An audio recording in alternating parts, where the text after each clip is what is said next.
ঘন্টা টাঙিয়েছি, কালো কাপড় দিয়ে চোখ বেঁধে, সামনে না পেছনে হাত বেঁধে, ডান্ডা বেড়ি লাগিয়ে মাথায় দড়ি দিয়ে টাঙিয়েছি। 1-2 ঘন্টা 5 ঘন্টা 11 ঘন্টা আমার নামাজ পড়তেও দেয়নি। 4 ওয়াক্ত নামাজ আমি আন্দাজে পড়েছি, কারণ সব বাধা। 1.5 মিনিট 2 মিনিট সময় দিতে খালি পোশাক করে আসি, মাটির নিচে তো কিছু বোঝা যায় না। এরপরে শেষে যখন আর রাজি হয়নি, বলছে এই আকিজ গ্রুপে আমি চাকরি করতাম, আকিজের বিরুদ্ধে বলা লাগবে। সর্বশেষ বলেছিল জামাতে ইসলামী বাংলাদেশ এবং ছাত্র শিবিরের বিরুদ্ধে যে কথাগুলো লিখে দিলাম, ওরা জঙ্গি সংগঠন, এগুলো বলা লাগবে। যদি না বলেন আপনার বউ তুলে নিয়ে আনবেন। বলেন কোথায় ওদের চরিত্র পৌঁছিয়েছি। যেগুলো অফিসার ছিল আমার মনে হয় সবগুলো বাইরের দেশ থেকে ট্রেনিং দেওয়া। এদের চরিত্র এত খারাপ, আল্লাহর ভুল ধরতো মাঝে মাঝে।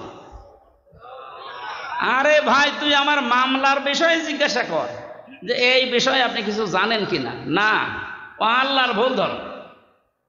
অথচ মুসলমান, নাম জাহিদুল ইসলাম, নাম আতিকুল ইসলাম, শেখ ইমরান, ডিসি মান্না, আসাদুজ্জামান, মনিরুল ইসলাম, কি সুন্দর সুন্দর নাম দিয়েছে।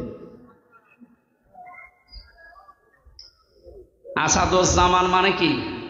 জামান আর বাঘ। মনিরুল ইসলাম স্ট্যাটাস দিয়েছে কালকে, এই শয়তানরা যদি দেশের মানুষ ধরতে পারে, জঙ্গির নাটক সাজিয়ে বিনা কারণে হাজার হাজার মানুষের জীবন নষ্ট করছে। জঙ্গি কিসের জঙ্গি? হ্যাঁ, ওরা নিজেরাই জঙ্গি। এই দোষটাকে অন্যের ঘাড়ে চাপিয়ে কি করে দেশের ইসলামপন্থী যারা আছে তাদেরকে কাবু করা লাগবে, ঘায়েল করা লাগবে। আর বাইরের দেশকে এই ইস্যুটা কাজে লাগিয়ে কিভাবে অবৈধ ক্ষমতায় থাকা যায়, তাছাড়া কিচ্ছু না। 3 বছরে তো আমি কোনো জঙ্গি পাইনি। কয়েকজন আছে জেলখানা একটু উগ্র, জঙ্গি না। জঙ্গি কোথায় পাচ্ছেন দেশে? কিছু উগ্র মানুষ আছে, এই মানুষগুলোকে জঙ্গি বলে বাইরের দেশকে দেখায় যে দেশে আছে। আমরা যদি না থাকি এ দেশ জাহান্নাম হয়ে যাবে। তোমরা থেকে কি করেছো? খালি টাকা পাচার করেছো। টাকাগুলো সব ফেরত নিয়ে আসা হবে। এ দাবি আপনি করেন না? কারো টাকা বাইরে না থাকবে, সব টাকা ফেরত নিয়ে আসা হবে। যারা টাকা আনতে পারবে না তাদের বউ ছেলে মেয়ে সব রাষ্ট্রের কাজে লাগানো হবে। আর ওদের 14 বংশ এদেশে অবৈধ ঘোষণা করা হবে যদি টাকা বাইরে থেকে না নিয়ে আসতে পারে। টাকা আপনার বাবার টাকা নাকি? রংপুরের খেটে খাওয়া মানুষের এই ঘাম ঝরানো পয়সা আপনি 36,000 কোটি টাকা পাচার করলেন। আপনি মানুষ, আপনাকে তো 100 বার টুকরা করলেও এ দেশের মানুষের ঝাল মিটবে না। কালকে বাংলাদেশের সর্বোচ্চ জায়গায় যারা আছে তাদের ভেতরে একজন, আমি নাম নিলাম না, উনি ঘোষণা দিয়েছেন আল্লামা সাঈদীকে যেভাবে ফাঁসি দেওয়া হয়েছিল বিনা দোষে বিনা কারণে, ফাঁসির রায় দিতে তো পারেনি, শেষে যাবজ্জীবন দিয়েছে, আমৃত্যু দিয়েছে। কিন্তু যারা দিয়েছে ওদের বিরুদ্ধে একটাও মিথ্যা কথা বলা লাগবে না, শুধু সত্য কথা দিয়েও যদি বিচার করা যায় তাহলে 1000 বার ওকে ফাঁসি দেওয়া যাবে। 1000 বার। কি করেছেন আপনি নিজে নিজে ভাবে। অনেকে বলছে যে কিছুই করেনি, পদ্মা সেতু বানালো। কিসের পদ্মা সেতু বানিয়েছে?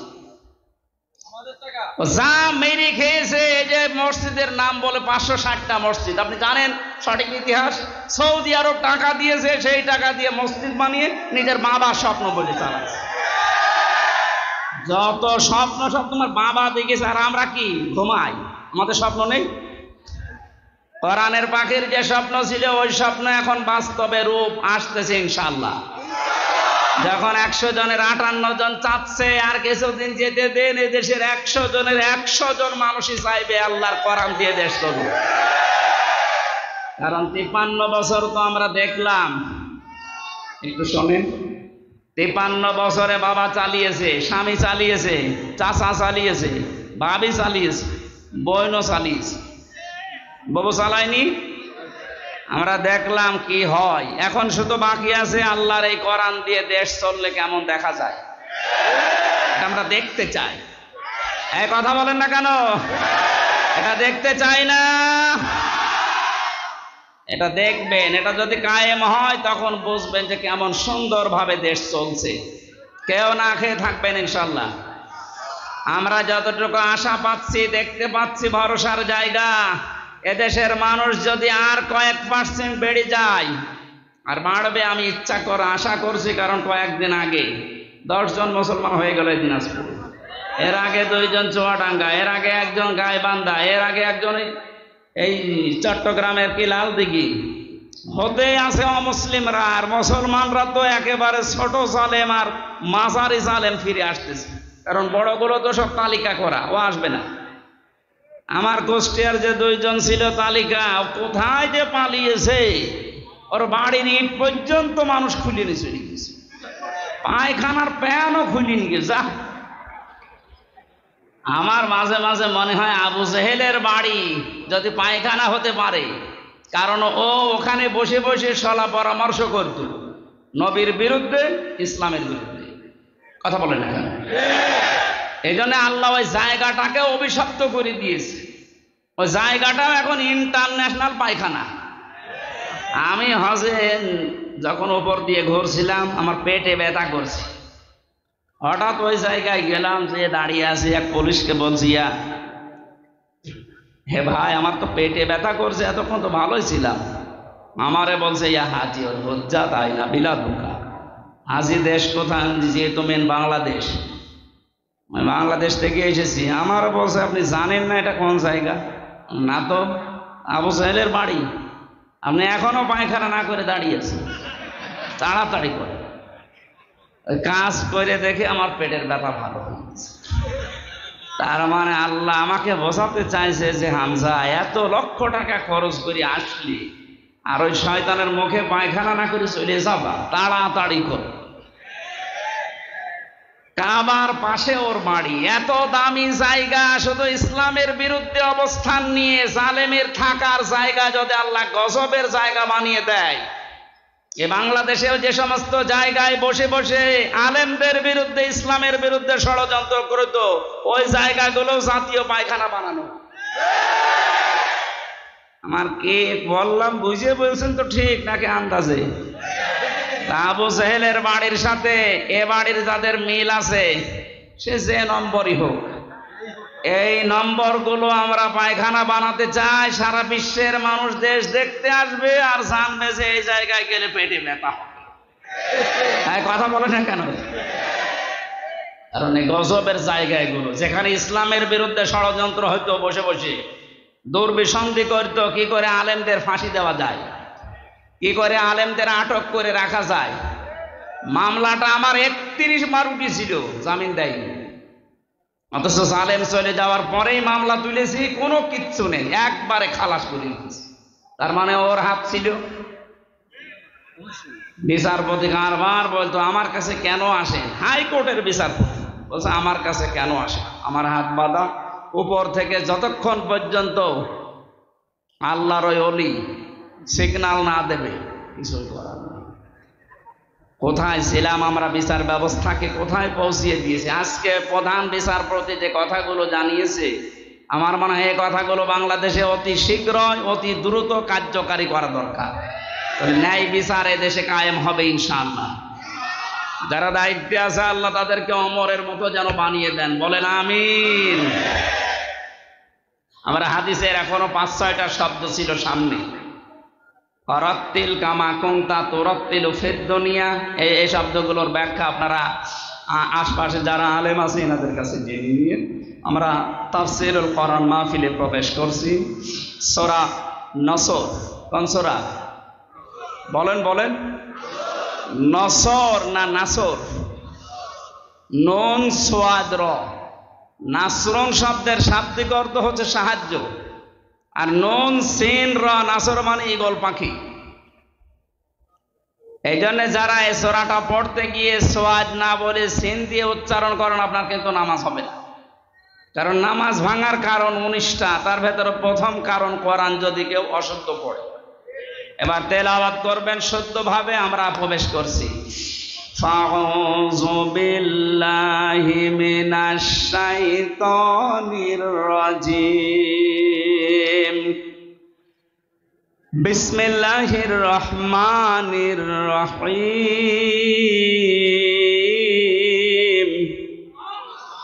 ইযা জাআ নাসরুল্লাহি ওয়াল ফাত। সূরা নসরে 3টা আয়াত আল্লাহ দিয়েছেন। কোরআন শরীফে 3 আয়াত বিশিষ্ট সূরা আছে 3টা, আসর, নসর আর কাউসার। কয়টা সূরা? এর ভেতরে মাত্র 3টা আয়াত আছে। আমার তো যতটুকু কোরআনের উপরে পড়াশোনা করা আছে, এই নসরের ভেতরে আল্লাহ এত কথা দিয়েছেন, তাফসীর আকারে যদি আমি কিয়ামত পর্যন্ত হায়াত পাই তাও এত কথা শেষ করা সম্ভব না। এত কথা এই সূরার ভেতরে আছে। নসর শব্দের শাব্দিক অর্থ সাহায্য। আল্লাহ বলেন যখন আসবে আমার সাহায্য তখন আপনি বিজয় দেখতে পাবেন। তাহলে বিজয় আসার শর্ত সাহায্য। বিজয় আসার শর্ত কি? এই 15.5 বছর পরে যে বিজয় এসেছে এটা আল্লাহর সাহায্যে এসেছে।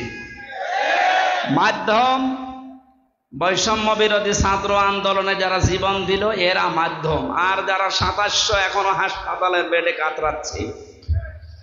আমরা এদেশের দায়িত্বে এখন যারা আছেন তাদেরকে আহ্বান জানাচ্ছি, বাংলাদেশে এখনো যারা হাসপাতালে কাতরায়, বিশেষ করে স্বাধীনতায় এই যুদ্ধে যারা আহত হয়েছে প্রত্যেককেই যেন পুনর্বাসন করা হয় তা সঠিকভাবে এবং স্থায়ীভাবে। কথা বলেন ঠিক কিনা? এরা জীবন্ত শহীদ, কারো চোখ নেই, কারো পা নেই। আমি কুষ্টিয়া হাসপাতালে এই 6 তারিখে গিয়েছিলাম দেখার জন্য। 5 তারিখে স্বাধীন হয়েছে। 6 তারিখে সকালে গিয়ে দেখি একজনের অন্ডকোষ উড়ে গেছে, একজনের চোখ উড়ে গেছে। আমার যতটুকু সমর্থ ছিল আমার বাবার, আমি নিজের পক্ষ থেকে বাড়ি বাড়িগুলো ওই শহীদদের বাড়িকে সাহায্য করে এসেছি। রাষ্ট্রকে আহ্বান জানাচ্ছে আপনারা এগিয়ে আসেন। এই দরবেশের টাকা এবং এই জালেমাদের টাকা পয়সা সবগুলো বাজেয়াপ্ত করে এদের পেছনে খরচ করে।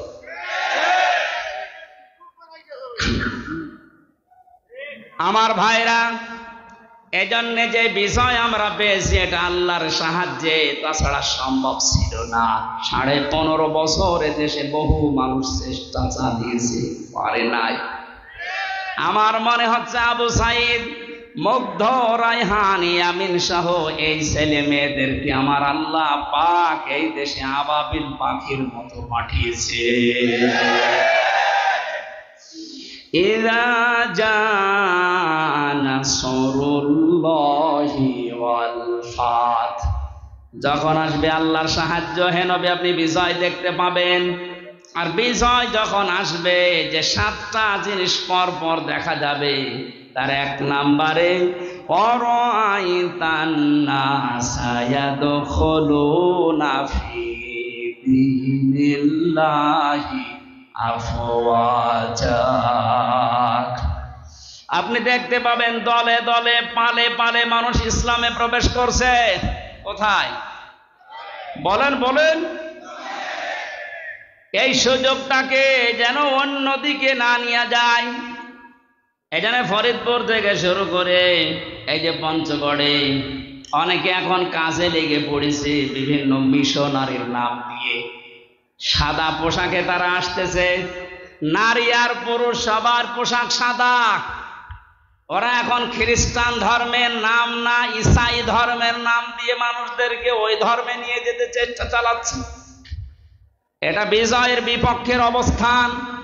বিজয় আসলে আপনি দেখতে পাবেন দলে দলে মানুষ পালে পালে ইসলামে আসবে, খ্রিস্টান ধর্মে আসবে, হিন্দু ধর্মে আসবে, ইহুদি ধর্মে আসবে। এরকম কোন কথা আল্লাহ পাক ঘোষণা দেননি। সুতরাং যারা এগুলো করছেন আপনাদের মতলব অন্যদিকে। আমি কথা বোঝাতে পারিনি। নিচে নামা যাচ্ছে না, সমস্যা আছে। সুতরাং এগুলো যারা করছেন আপনারা থামবেন। এ দেশের বিজয় মুসলমানেরা যখন এনে দিয়েছে, আল্লাহ যেটা জানাতে চাই, দলে দলে পালে পালো মানুষ ইসলামে আসবে, এইটাই আমরা দেখতে চাই, অন্য কিছু না।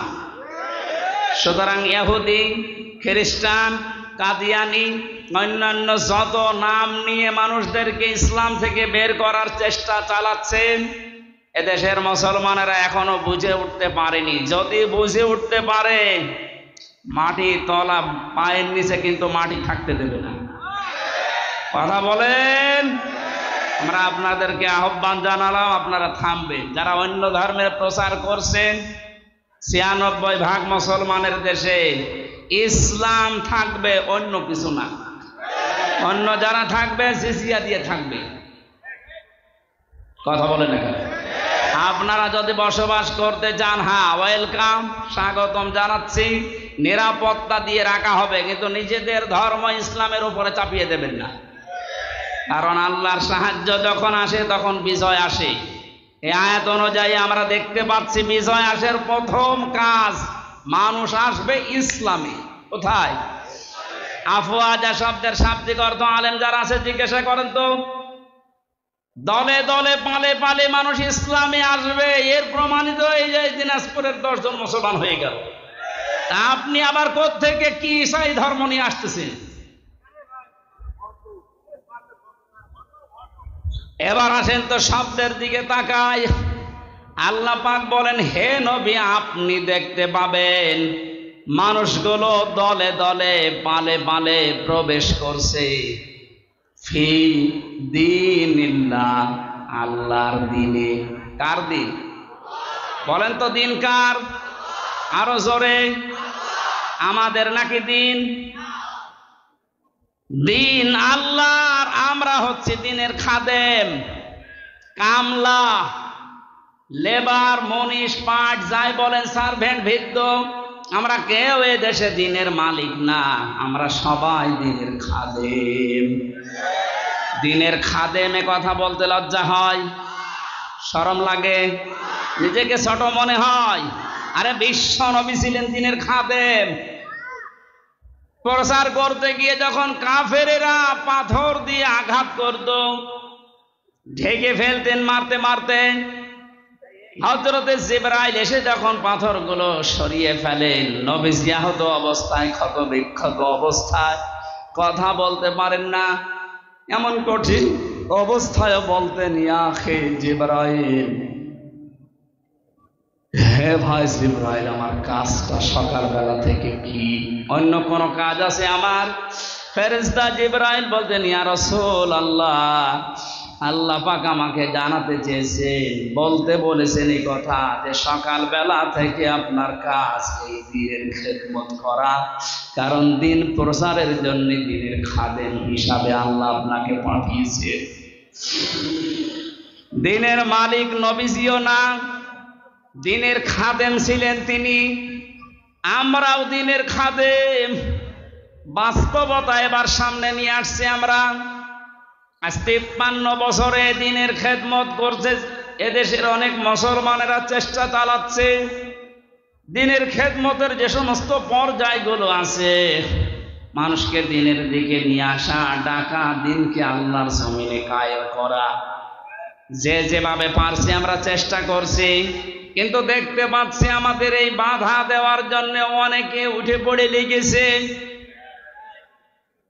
আজকের মাহফিলের সভাপতি বাবুল সাহেব, উনি যদি বলে আমাদের 10 জনকে যে আপনাদের আমরা কামলা নিলাম, আপনি এই 2 বিঘা জমি ধান লাগিয়ে দেন, আমরা 10 জন মিলে ধান লাগাচ্ছি, বিকাল 5টা পর্যন্ত আমাদের ডিউটি, উনি বিকাল 5টা এসে আমাদের বেতন দিয়ে দেবেন। বিকাল 5টা বাজতে আর মাত্র 10 মিনিট বাকি আছে। 10-12 জন মস্তান মোটর সাইকেল নিয়ে, অস্ত্র নিয়ে এসে বলছে ধান লাগানো যাবে না, যা লাগিয়েছেন সব আমরা তুলে ফেলবো। আমরা যারা কামলা আছি, খাদেম আছি, আমরা যারা লেবার আছি আমরা বলবো ভাই আপনারা ধান তুলে ফেলবেন, অসুবিধা নেই, কারণ ধানের মালিকও আমরা না, জমির মালিকও আমরা না। কথা বলেন এখানে আমাদের একটা উদ্দেশ্য আছে এখানে কাজ করার। উদ্দেশ্যটা হচ্ছে এই জমিন যার, তিনি এখানে নেই, কিন্তু আমরা হচ্ছে পাহারাদার। এ ধান আমরা বহু কষ্ট করে লাগিয়েছি সারাদিন। আপনারা যদি ধান তুলে ফেলতে চান ফেলেন, কিন্তু আর 10 মিনিট পরে, কারণ আর 10 মিনিট পরে মালিক আসবে, আমাদের বেতন দিয়ে দেবে, বেতন নিয়ে আমাদের সংসার চলবে। আপনি যদি এখনই তুলে ফেলেন, এখনো তো 5টা বাজেনি, মালিক এখনো আসেনি, উনি এসে যদি দেখে ধান সব তোলা হয়ে গেছে, আমাদের বেতন দেবে না। কথা বলে না কেন? আরো জরিমানা নিতে পারে যে তোরা থাকতে ধান তুললো কেন। আমারও প্রশ্ন হচ্ছে, মালিক যখন আসবে তার আগে 5টা পর্যন্ত পাহারা দেওয়ার দায়িত্ব এই লেবারদের, এই খাদেমদের। এই কথা বলেন। আমরা যেহেতু জমিনের কামলা, এই জমিনের মালিক না, এই জমিনে আল্লাহর দিন কায়েম করতে হবে। বিকাল 5টা মানে জীবনের শেষ দিন, জীবনের শেষ দিন পর্যন্ত যে থাকা লাগবে মাঠে ময়দানে, এ ঘোষণা আমি বানালাম। সূরা হিজর 14 নম্বর পারার 99 নম্বর আয়াত। এটা আল্লাহ পাক বলেন, ওয়াবুদ রাব্বাকা হাত্তা ইয়াতিয়াকাল ইয়াকিন। হে নবী, আপনার রবের ইবাদত করবেন, রবের জমিনে আপনি ইবাদত করবেন, কামলা দেবেন। কতদিন পর্যন্ত? যতদিন আপনার মরণ না আসে। তার মানে জমিনে দিন কায়েম করার জন্য চেষ্টা চালাতে হবে। জীবনের শেষ দিন বিকাল 5টা মরণ পর্যন্ত। এর ভেতরে যদি কেউ বাধা দিতে আসেন, ওই ধান তুলে ফেললে যেমন মাস্তানদের সাথে হাতাহাতি হওয়া, কথা কাটাকাটি হওয়া, মারামারি হওয়া, খুন খারাপি হওয়া সম্ভাবনা নেই। বলেন বলেন বলেন। সুতরাং এই জমিনেও আমরা বিকাল 5টা পর্যন্ত কাজ করব। এর ভেতরে যদি কেউ বাধা দিতে আসেন, হাতাহাতি হবে, কথা কাটাকাটি হবে, মারামারি হবে, প্রয়োজন হলে মেরেও ফেলতে পারি, কারণ আমাদের বেতন দরকার। আমাদের বেতনের নাম জান্নাত। দেবে কয়টায়? 5টায়। বলেন বলেন। যেহেতু এখনো বিকাল 5টা বাজে নাই, মানে জীবনের শেষ দিন আসে নাই, আমার জীবনের মেন কাজ এখন এইটা, কি করে জমিন আল্লাহর দিন কায়েম হয়। এর ভেতরে বহু বাধা দিয়েছিলেন বিভিন্ন কায়দায়, যেগুলো বাধা দিয়েছে সেগুলোকে আল্লাহ নিজে অপমান করছে। এই যে কালামানি বিসি উড়ে গেছে, বিসি উড়ে যায়নি, ওর অবস্থা এখন ভালো না। দয়া পরবশ হয়ে অনেক বিচারপতি এখন বলছে ওরে ছেড়ে দিলে ভালো হয়। কিসের ছেড়ে দেওয়া? ও মরে যাক, ওর কোনো ছাড় নেই। শুধু না, যত জালেম ধরা পড়েছে ওরা যেন কিয়ামতের আগে আর ছাড়া না পায়। তারা গেল ক্যান্সার, বের হলে আবার ইসলামের বিরুদ্ধে ষড়যন্ত্র করবে, ধান তুলে ফেলবে। এক কথা বলে না কেন? আমি জেলে বসে আছি আর আমার নামে তালিকা করেছে 116 জনের ভেতরে আমার নাম আছে। আরে বেটা, আমি তো বসে আছি 3 বছর। কত বড় শয়তান হয়ে গেছেন। আর ওরে নাকি এখন ছেড়ে দেবে। কিসের ছেড়ে দেওয়া? কোনো ছাড় নেই এদের। যেহেতু আমরা বিকাল 5টা পর্যন্ত কাজ করছি, অনেক মস্তান হস্তান আসবে এ ধান তুলে ফেলতে। এ ধান লাগিয়ে বিকালে যখন মালিক আসবে বেতন দেবে, এরপরে বাড়ি। এর আগে জমিন ছাড়া যাবে। কারা কারা টিকে থাকবেন বিকাল 5টা পর্যন্ত দেখি? লিল্লাহে তাকবীর। দিন ইসলাম, দিন ইসলাম, আল কোরআনের আলো, দুনিয়ার মুসলিম, এক হাওল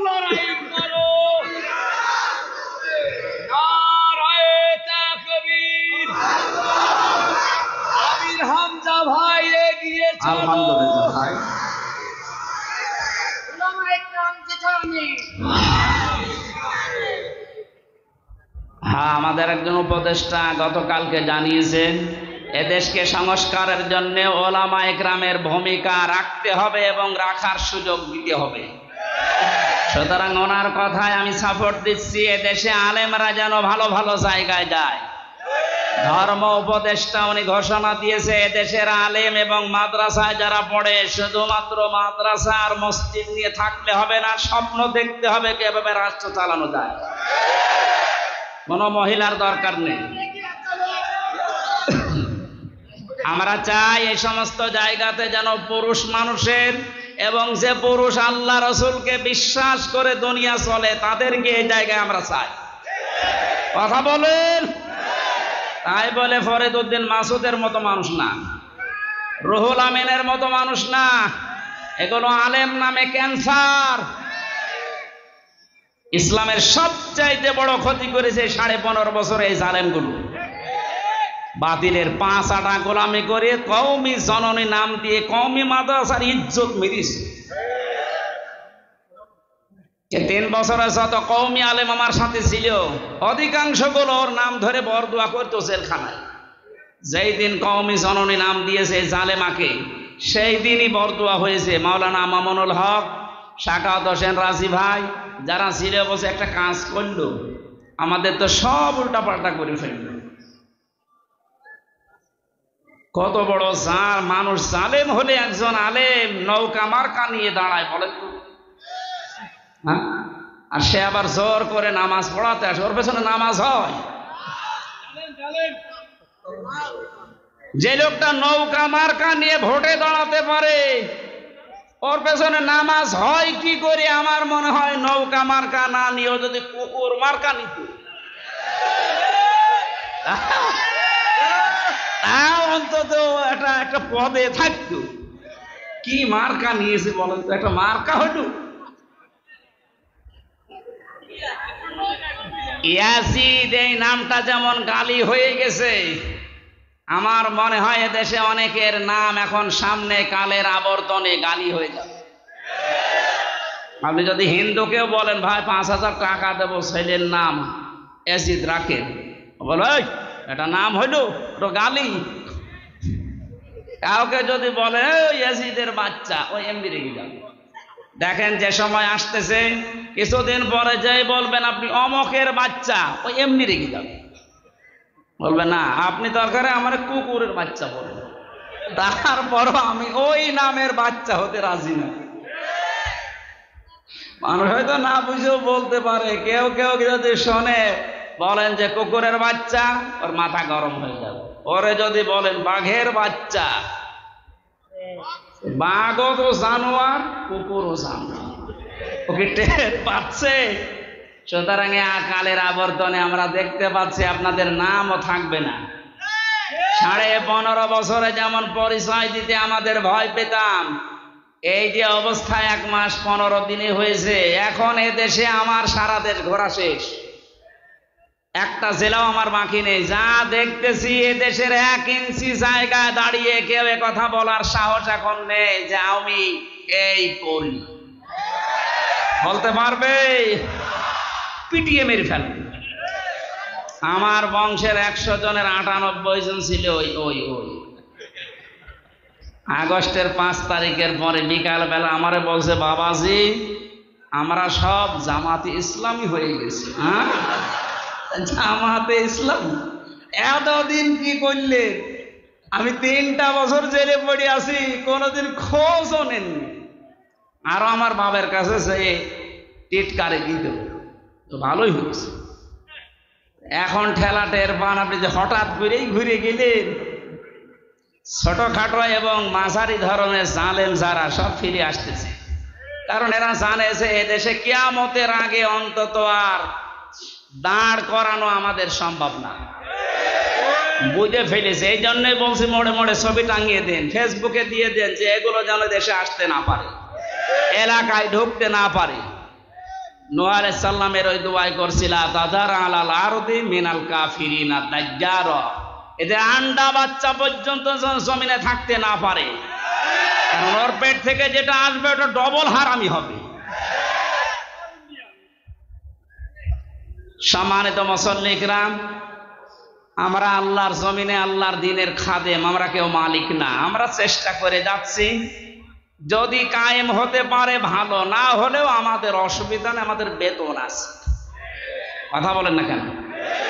এখন যিনি বাবলু সাহেব, উনি যদি বলেন এই মাস্তানরা যা করবা করো, আমি কিছু বলবো না, যদি সামনাসামনি কিছু না বলে বুঝতে হবে ওনার গোপনে কোনো দুর্বিসন্ধি আছে। কারণ এখন হয়তো কিছু বলছে না, কিন্তু যেই দিন ধরবে মস্তানদের বাপ বলার সময় দেবে না। আল্লাহ আগস্টের 5 তারিখে যেমন দেয়নি, দুপুরের খাবার খেয়ে যাবে, সে সময়ও দেয়নি। খালি 5 মিনিট চেয়েছিল যে একটু লিখে যা, বলে কিসের লেখা, আসতেছে, আপনি তাড়াতাড়ি ওঠেন, তাড়াতাড়ি ওঠেন বলে যে কাজ করেছিল ওই সময়ের ভেতরে বলছে না আমি পদত্যাগ করিনি। এগুলোর এই ভিডিও কি ফেরেশতারা বানিয়েছে? যতই চালাকি করেন, ধোঁকাবাজি করেন, এতদিন পেরেছেন, এখন আর এদেশের মানুষ সতর্ক, খুব সতর্ক হয়ে আছে। বাংলাদেশ জামাত ইসলামের কেন্দ্রীয় আমির সেদিন কুষ্টিয়ায় গিয়েছিল, উনি ঘোষণা দিয়েছে আমরা কিন্তু এখন সজাগ। এদেশের 100 জনের 86 জন মানুষ এখন সজাগ, 14 জন শুধু একটু ঘরে আছে। এই ঘর কেটে যাবে ইনশাআল্লাহ। যখন পিঠের ওপরে পড়বে তখন ঘর এমনি কেটে যাবে। পড়তেছেও মাঝে মাঝে, এদেরকে দিয়ে জালেমারা একটু মাঝে মাঝে দেখে যে হ্যাঁ ওরা সেই আছে কিনা। প্রথমে লাগিয়েছিল অন্য ধর্মের লোকদেরকে, হালে পানি নেই। এরপরে লাগিয়েছে প্রধান বিচারপতিকে দিয়ে একটা কূপ তৈরি করে, পারেনি। এরপরে লাগিয়েছে আনসারদের। কিসের আনসার? 42,000 আনসার নিয়োগ হয়েছে, তার ভেতরে 32,000 গোপালগঞ্জে।